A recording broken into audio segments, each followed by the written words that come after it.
Dankie ook dat julle juist deur julle hier wees ook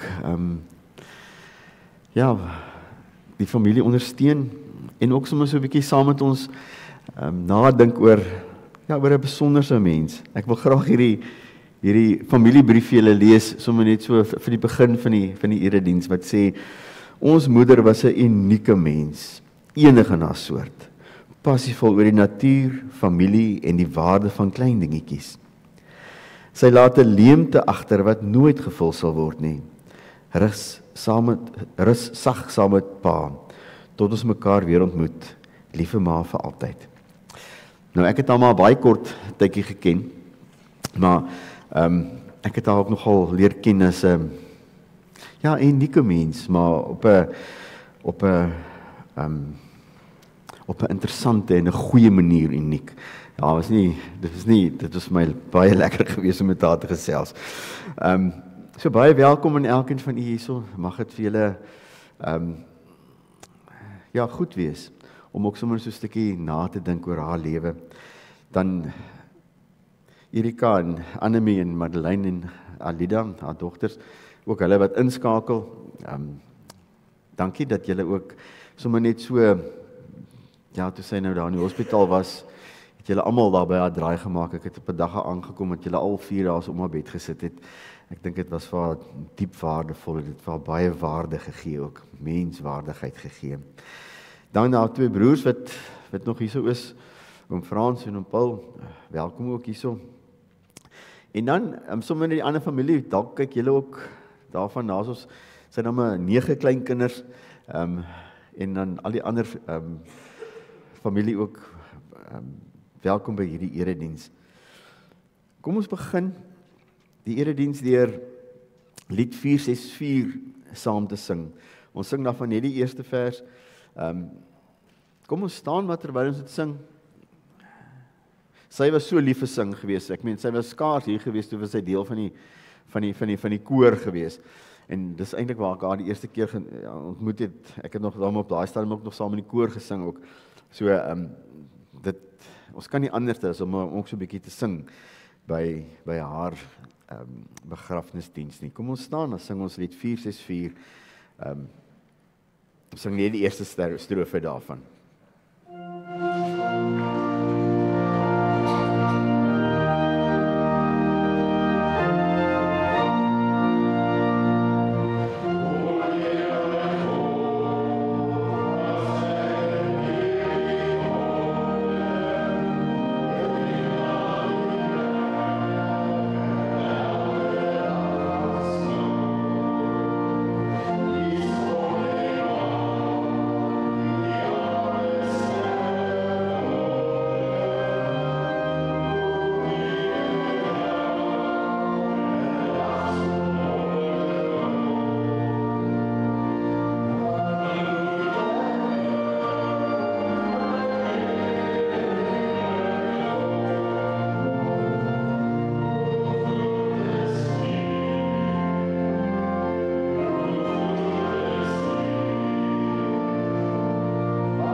Gelukkig is hier nie baie mense jonger as ek hierso by hierdie geleentheid nie, so dalk sal julle nog onthou.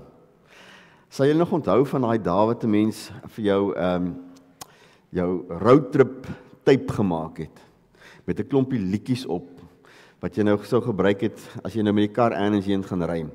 Nou deesdae het al die karre het radio's in, toe ek my eerste kar gekoop het, was dit nogal 'n groot ding geweest, dat 'n kar 'n radio in het.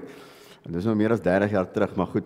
En dan, as jy nou so, as jy nou af see toe ry, dan het jy nou vir jou 'n roadtrip tape gemaak, né? om nou so 'n paar liedjies te hê wat jy kan luister, want jy kan mos nie heeltyd ook die ontvangs van die radio was ook al heeltyd goed genoeg gewees nie. Nou in die Bybel is daar ook so 'n reeks, wil ek amper sê roadtrip liedere. En dit kry mense hier so in die Psalms. Psalms 120 tot 134 is wat ons noem pelgrims liedere. Nou dis liedere vir die pad. Maar nie net liedere vir wanneer jy letterlik op pad is nie, maar eintlik meer liedere vir die lewenspad. Vir hierdie reis wat ons op doen terwyl ons lewe. En een van hulle is Psalm 121. En daarom wil ek vir julle hierdie Psalm saam met julle lees. 'n Pelgrimslied. Ek kyk op na die berge. Waar sal my hulp vandaan kom? My hulp is van die Here wat hemel en aarde gemaak het. Hy sal nie toelaat dat jou voet struikel nie. Jou beskermer sal nie insluimer nie. Kyk, die beskermer van Israel sluimer nie in nie en hy slaap nie. Die Here is jou beskermer. Die Here is jou skaduwee aan jou regterhand. By dag sal die son jou nie skaad nie en snags ook nie die maan nie. Die Here sal jou beskerm teen elke onheil. Hy sal jou lewe beskerm. Die Here sal jou uitgaan en jou terugkeer beskerm van nou af en vir altyd. As jy nou mooi geluister het in hierdie Psalm, is die een woord wat amper, hy word 6 keer herhaal, is beskerm. Jou beskermer sal nie insluimer nie. Kyk, die beskermer van Israel sluimer nie en hy slaap nie. Die Here is jou beskermer. En dan sê hy, die Here sal jou beskerm teen elke onheil. Hy sal jou lewe beskerm. Hy sal jou, waar jy ook al heen gaan, jou uitgaan, jou terugkeer, alles, dit sal hy beskerm van nou af en vir altyd. So 6 keer word die woord gebruik. Die woord beskerm. So dit is eintlik die hart van die Psalm. Die Psalm wat ons begin met hierdie opmerking om te sê, as ons so op hierdie lewenspad is en die wêreld raak maar styl, ons is eintlik so in die bergwêreld, waar sal my hulp vandaan kom? En dan sê my hulp kom nie van die skepping af nie, maar my hulp kom van die Skepper af. My hulp kom van God, wat hierdie skepping gemaak het. So in hierdie wêreld, met alles wat met die mens gebeur, is dit nie die goeders van hierdie wêreld wat vir ons help nie, maar is die Skepper van hierdie wêreld wat ons beskermer is. Nou, mens kan nogal hierdie Psalm so lees, dat jy sê, maar as 'n mens nou 'n gelowige is, as 'n mens nou jou hart vir die Here gegee het, dan staan daar in hierdie Psalm, hy sal nie toelaat dat jou voet struikel nie. En hier so staan in hierdie Psalm, hy sal, hierso is 'n glasie water wat ek nog glad nie aan gedrink het nie, as jy hierso wil kry, is jy reg. Hy sal jou, die son sal jou bedag nie skaad nie, en snags ook nie die maan nie.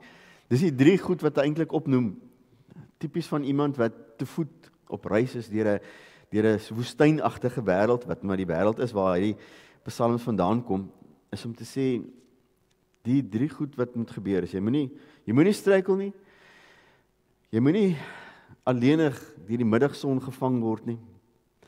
En dan wat vir ons so 'n bietjie 'n vreemde woord is, snags ook nie die maan nie, maar ons het mos nog so al die tyd so 'n spreekwoord wat sê, iemand het met die maan gepla. In die antieke tyd het mense wat het hulle geestes ongesteldheid eintlik so met die maan geassosieer. So miskien moet mense dit so vertaal, jy sal nie depressief of angstig raak nie. En dit is die 3 goed wat hy noem. Nou, as 'n mens dit nou sommer net so lees en jy dink, as 'n mens 'n gelowige word, dan gaan jy nie struikel nie, jy gaan nie, die omstandighede waarin jy is, gaan jou nie skade aandoen nie, en jy gaan ook nie in jou hart, in jou gees, ongesteld raak nie, te veel spanning en te veel depressie beleef nie.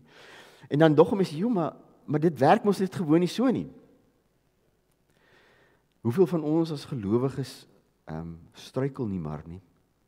En hoeveel van ons as gelowiges bly in omstandighede wat eintlik lewensbedreigend is, van 'n son wat te fel op jou skyn, en jy kan het maar gebruik vir 'n metafoor vir 'n hele klomp ander goeters.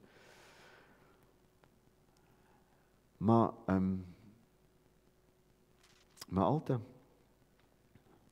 Alta was nogal iemand wat hopeloos te realisties in haar geloof was, om so daaroor te dink.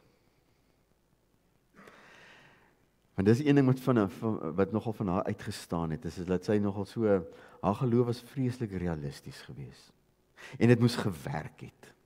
Geloof moes nie, is nie iets wat vol frulletjies en draadjies en goeders was nie, haar geloof het gewerk.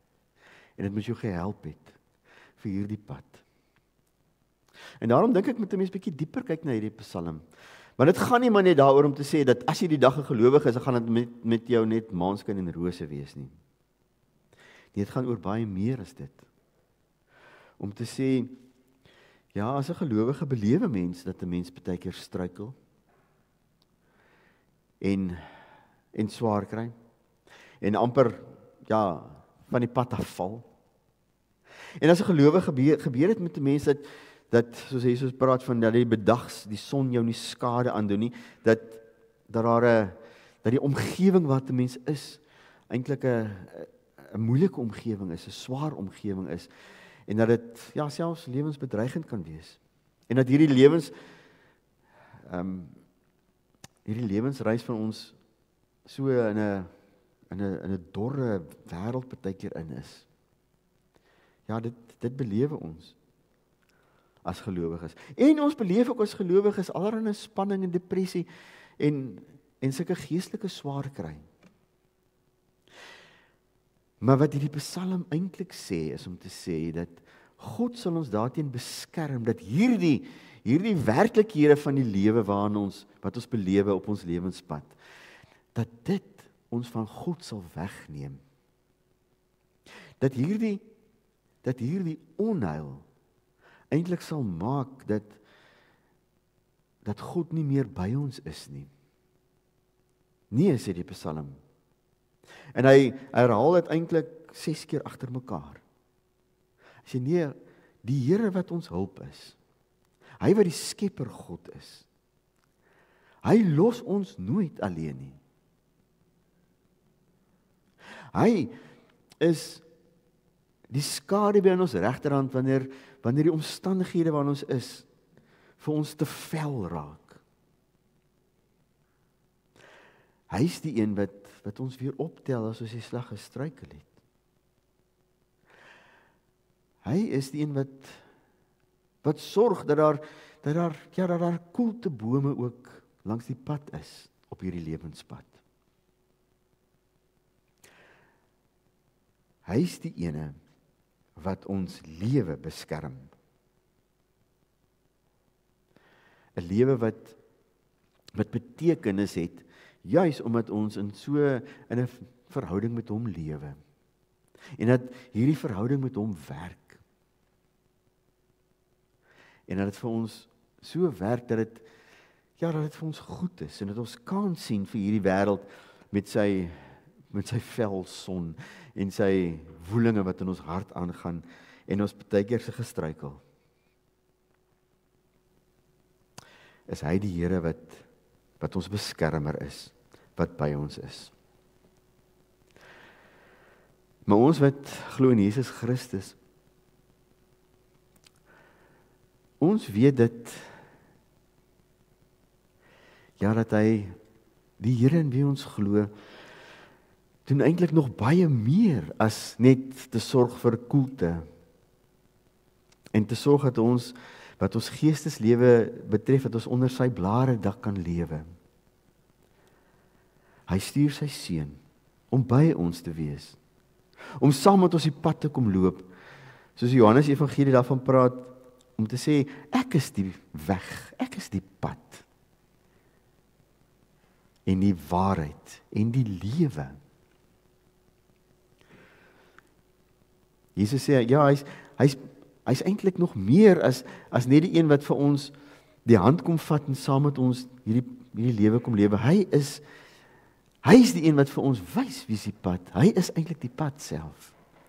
Die pad na God ons Vader toe. Oor hierdie Psalm skrywe die bekende Eugene Peterson. Hy is die vertaler van die the message vertaling. En hy begin eintlik sy hele proses van hoe hy die hele Bybel op die ouend vertaal as the message, begin eintlik by hierdie psalms. Hy skrywe, amper sy eerste boek wat hy skrywe is A Long Obedience in the Same Direction. En hy skrywe oor hierdie pelgrimspsalms, oor hierdie psalms van die pad, van die lewenspad. En hoor jy wat hy eintlik sê? Hierdie lewe is 'n lewe waarin ons eintlik, soos dit in Engels sê, 'n long obedience, 'n volgehoue gehoorsaamheid in hierdie rigting, die rigting na God toe. Die bestemming is goed. En daarom sê Jesus, ek is die pad. Ek is die een wat vir julle, saam met julle hierdie pad loop, sodat julle by die bestemming uitkom. En die bestemming is God self. Om by hom te wees. Hierdie Psalm sê dat die Here is die een wat ons beskerm. Met ons hele lewe lank saam met ons gaan. En dit vir ons moontlik maak om hierdie lewe so te lewe. Of ons nou, soos hy dit nie so staan, of ons nou uitgaan en ons terugkeer, maar waar ons ook al gaan, en wanneer ons ook al lewe, hy is by ons. Hy beskerm ons. Deur sy Gees, wat vir ons die lewe gee, deur sy deernis en omgee vir ons, wat hy saam met ons die pad loop, sodat ons, so saam met Paulus, kan sê, in die brief wat hy skryf aan die Romeine, dan sê hy, wat sal ons van die liefde van Christus skei? Swaar kry of benoudheid of vervolging, honger of naaktheid, gevaar of swaard? Soos daar geskrywe staan, terwille van u word ons die hele tyd aan die dood uitgelewer en word ons soos slagskape beskou. Hoor jy hoe hy praat? Hy sê terwille van u word ons eintlik is ons lewe maar baie keer is 'n soort van in die skaduwee van die dood. Hy sê maar in dit alles is ons selfs meer as oorwinnaars deur hom wat sy liefde aan ons bewys het. Ek is immers daarvan oortuig dat nog dood, nog lewe, nog engele, nog magte, nog teenswoordige, nog toekomstige gebeure, nog kragte, nog hoogte, nog diepte, nog enigiets anders in die skepping ons sal kan skei van die liefde van God in Christus Jesus ons Here. Psalm 121 sê, die Here is met ons, hy beskerm ons. Hy beskerm ons dat geen onheil eintlik ons kan wegneem van hom af nie. En Paulus kom en hy stel eintlik sommer so 'n lysie op van dit. Ja, nie eers die lewe nie, nie eers die dood nie. Geen magte nie, selfs nie eers engele mag nie, niks nie. Niks kan ons skei van die liefde van God in Christus Jesus ons Here nie. Want ons kyk op na die berge en dan weet ons, ja, dis nie van die berge af waar ons hulp vandaan kom nie, maar dit is van die Here, die Skepper, wat in Jesus Christus ons syne kom maak het en saam met ons op hierdie pad is. In my laaste gesprek, wat ek nou 'n langerige gesprek met Alta gehad het ons nogal ingewikkelde gesprek gehad. Ons het gepraat oor die drie-eenheid en oor hoe die Gees werk en dan op die ouend het ons gekom op die punt om te sê, het sy gekom op die punt sê, maar dit moet vir haar werk. En dit het vir haar gewerk. Haar geloof het vir haar gewerk. En daarom troos dit ons. Troos dit ons dat ons weet dit. Niks kan haar skei van die liefde van God, wat daar in Christus Jesus is nie. Ja, en hy wat vir ons in hierdie lewe beskerm, ja, selfs nie eers hierdie lewe en hierdie dood wat ons hier beleef, kon haar wegneem van hom nie. Amen. Kom ons bid saam.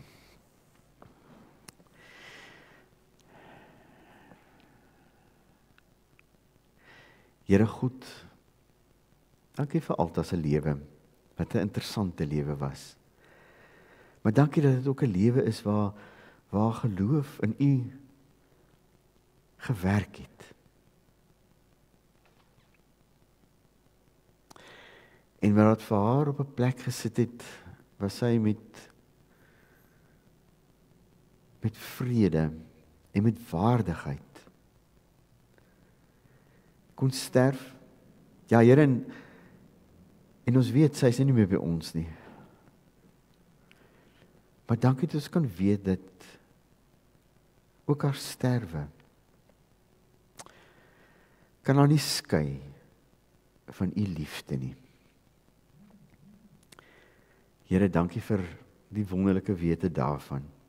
Dankie dat U vir haar in die hand vashou. Dankie dat daar soveel goeie herinneringe oor haar is. Dankie Here, dat ons oor haar kan dink ook, as een van U kinders. Here God, gaan asseblief met haar familie. Dankie vir hulle omgee vir mekaar. Dankie Here, dat hulle ook juist daarin vertroosting en U nabyheid kan ervaar. Amen.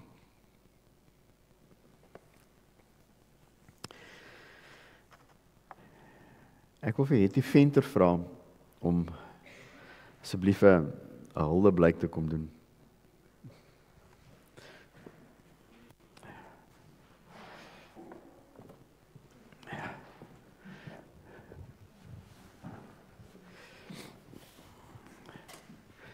Hetty, ek wil vir jou sommer hierdie, maar ek gee anderste, die ander goeie tel nie so mooi die klank op nie.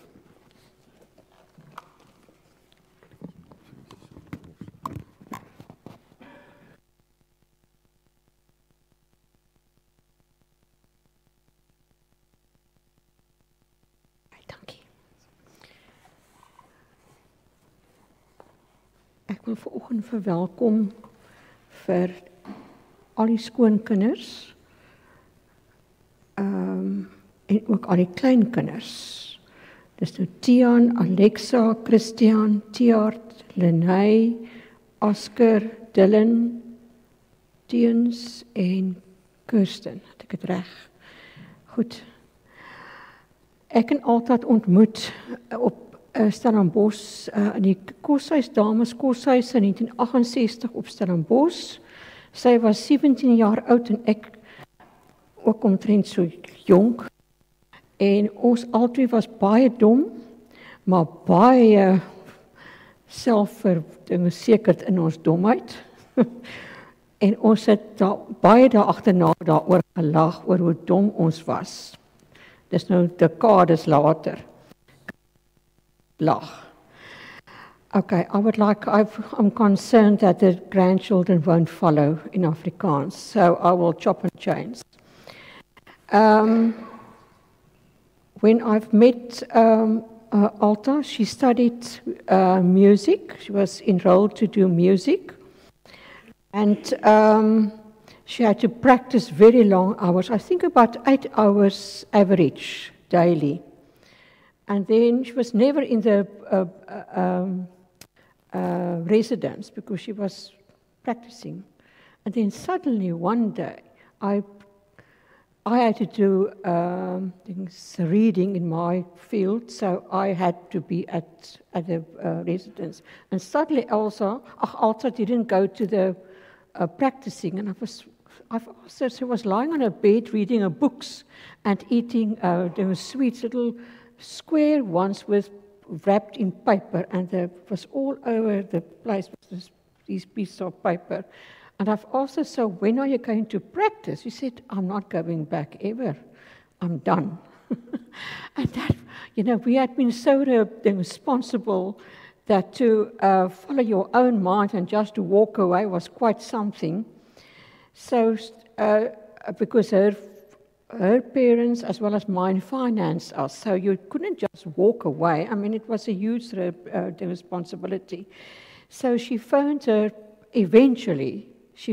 parents from a tiki box to tell them in PE that she terminated her music studies.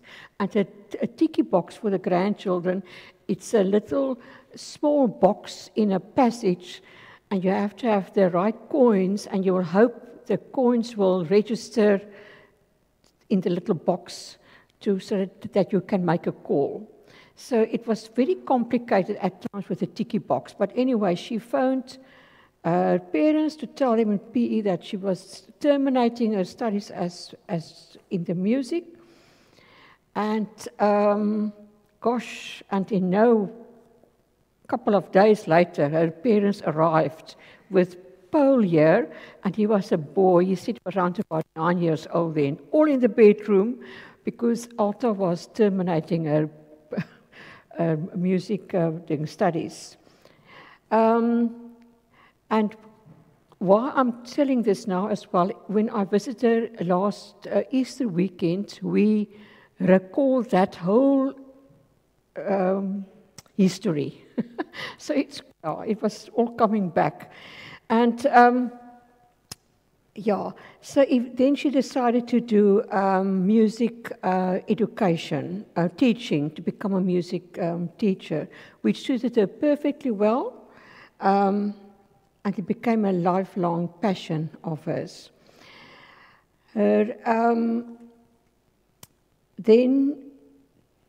was during the second term that she decided it was quite late in the year to make a decision like this. But what was to me precious is that she just had been determined to do that. Then the June holiday, in our first year, she went home in PE, and she decided that she lacked IQ to do music teaching.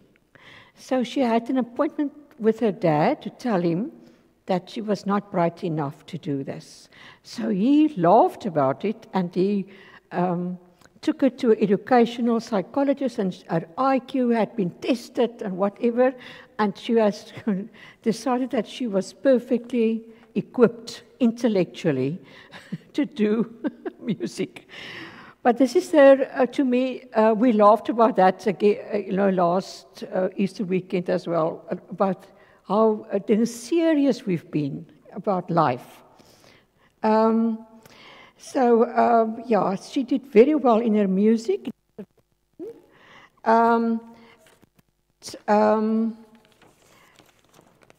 She was a very, very smart lady. She was extremely well dressed. She was upper class dressed. She liked to dress up. It was always quite time consuming for her. But those days, that was what we've done. But and she had many men dating her, and at the residence at Lydia, it was standard procedure that if a man wanted to date you, he had to come to the residence, and then there was a lady on call who had to go to your room to call you, and then had to report back to the suitor. And then often Alta said, "No, I'm not here. I'm not going to meet him." She was quite ruthless in that. But and she could dance very well. She was very popular. But she was a beautiful, as you can see here, a beautiful woman. She didn't take part in the internal residence politics, but it had been compulsory to attend the meetings. And then the girls complained about silly things like the gravy had not been good enough, or there was too little salt in the food, and such nonsense. And Alta would say, what a waste of time, but that was the phase we've been in. Then when Prof. Arnold van Wyk of the Conserve was very passionate about Alta's talent. That is what Francois reminded me about, Paul. But teaching had been her passion.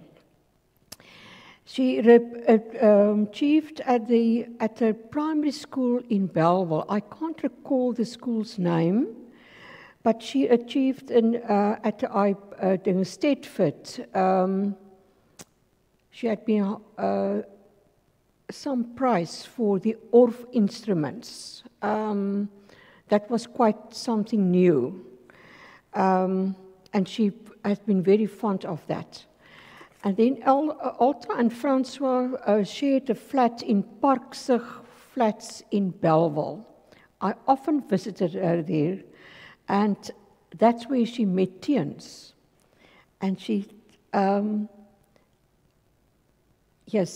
told me that he visited the neighbor, and then he saw her, and just when he saw her, he made a decision for her.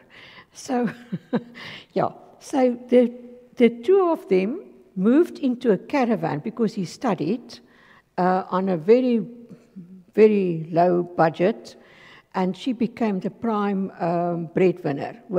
They stayed close to me, so I often visited them in the caravan, and they had been quite out of line at that time for a lady to move in with a man. But this is Alta. This had been Alta's, it suited her, and she didn't do any person harm. But anyway, so then one Saturday, and then she used to cook on a Saturday in the caravan for the week.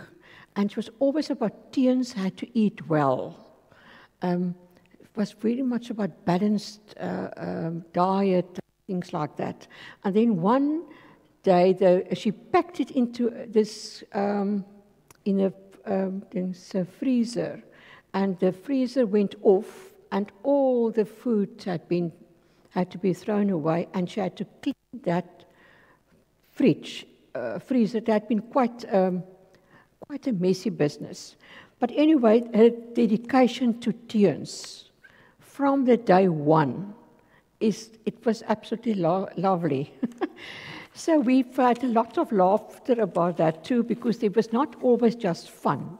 But then she will say eventually, but at the end, Tiens was the most wonderful man to her, the most awesome partner, and so on.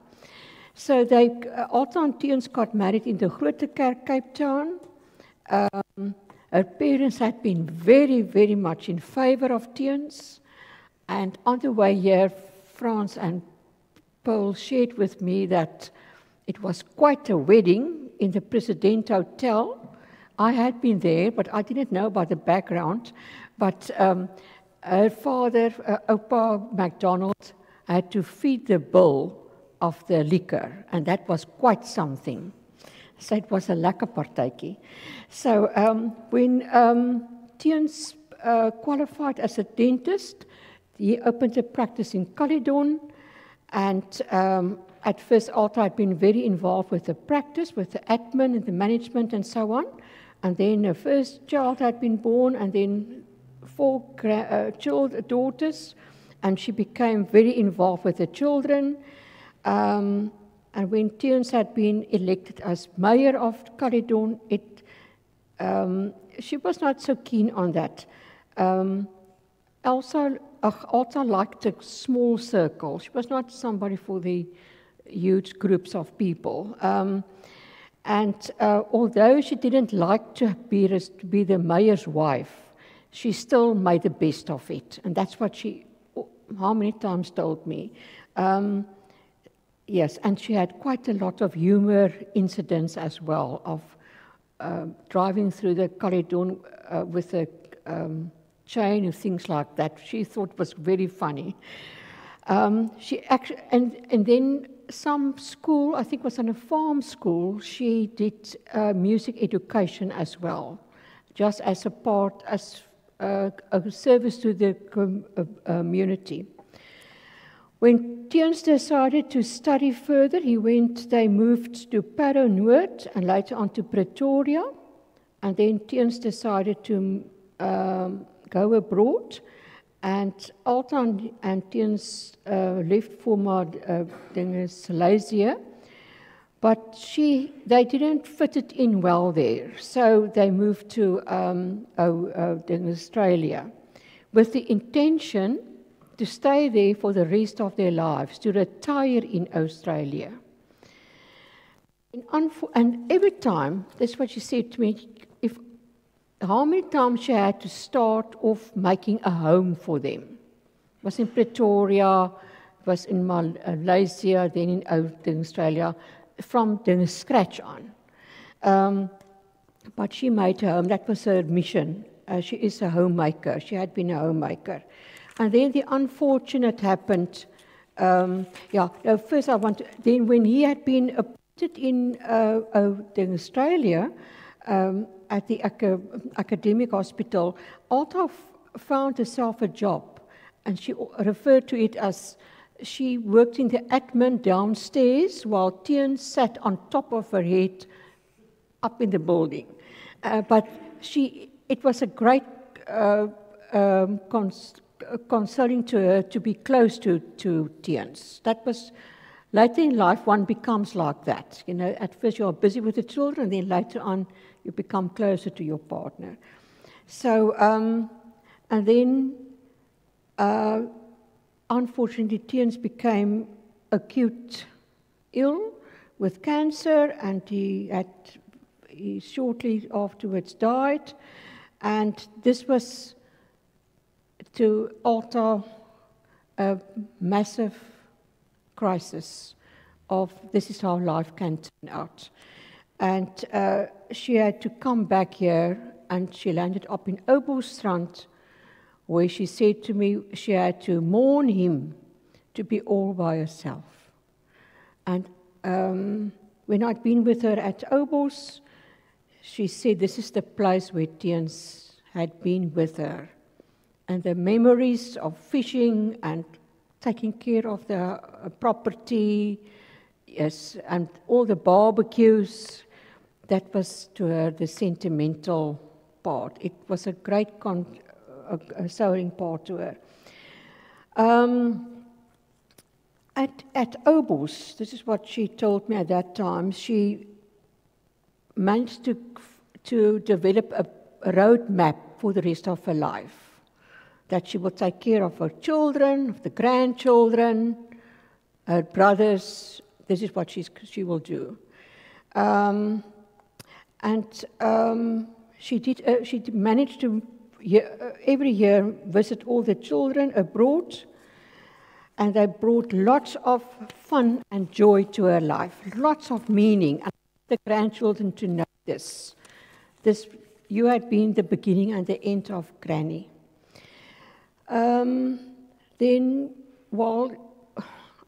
When she visited me, out of the blue, we had a call to say that she had to go for her doctor phoned to say she had to go for a biopsy. It was out of the blue.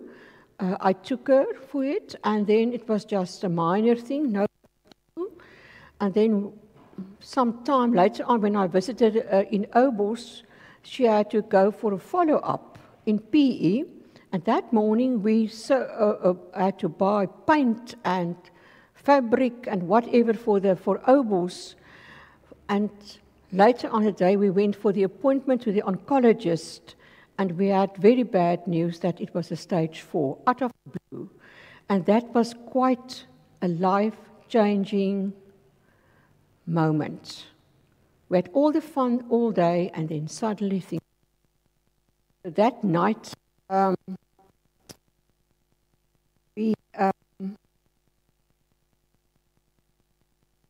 light was on right about 3 o'clock in the morning, and I watched up there and I said, "Are you still awake?" And she said, "Yes, I'm awake." She WhatsApped me in the next room. She said, "Come, let's have whiskey." So 3 o'clock in the morning we had whiskey, and she said, "What is faith? Let's explore what is it to believe in God." So that was the theme. And she asked God to give her a good quality of life, to have fun as well, not just illness, but to have fun, to have quality time with her children. And she had that. That's what she said Easter weekend. She really had a very good life. She was grateful to her for a good life. It was in Easter weekend. She said to me, "I'm ready to go, and I want to go now. Life is like a river of water flowing to the ocean. I've been to the river. I've been down the river. I would like to pass." And this is woman, very brave. She liked to do things on her own. And I admired her for that. In Afrikaans sê ons sy was 'n dapper vrou, and I think she was a very courageous woman. And she enjoyed from to be gratitude. Paul shared with me that when he was a young boy, around about 7 years old, Alta had been in high school, and how when she called him to share her with him because he was lonely. And to me, that is what I think is Alta. Alta was always there for everyone. Be very kind and generous with her energy and kindness. Those we love and lose, connected by heart, the strings into infinity.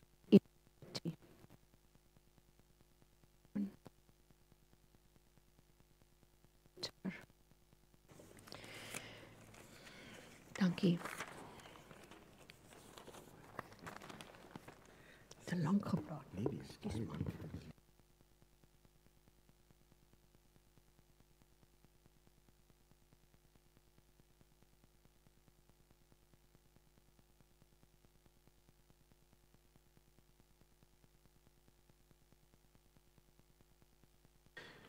Baie dankie Hetty, dit was kosbaar. Dit is regtig kosbaar geweest. Baie dankie daarvoor. Kom ons sluit ons saam wees hierso af met die sing van lied 163 wat sê dat dat ons eintlik smag na die Here se teenwoordigheid en dat hy alleen die een is wat vir ons die krag gee om hierdie lewe te lewe. Kom ons staan, dan sing ons lied 163.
Ontvang die seën van die Here. Mag die genade van ons Here Jesus Christus, die liefde van God ons Vader en die troostende teenwoordigheid van die Heilige Gees met elkeen van julle wees en bly. Amen. Jy word nou genooi om saam met ons 'n koppie tee. Stap maar net so met die paadjie langs, jy sien so op linkerhand is die saaltjie wat ons in die breedsaal. Daar gaan ons, jy word uitgenooi om daar saam met ons verversing so 'n koppie tee saam te drink. Dankie.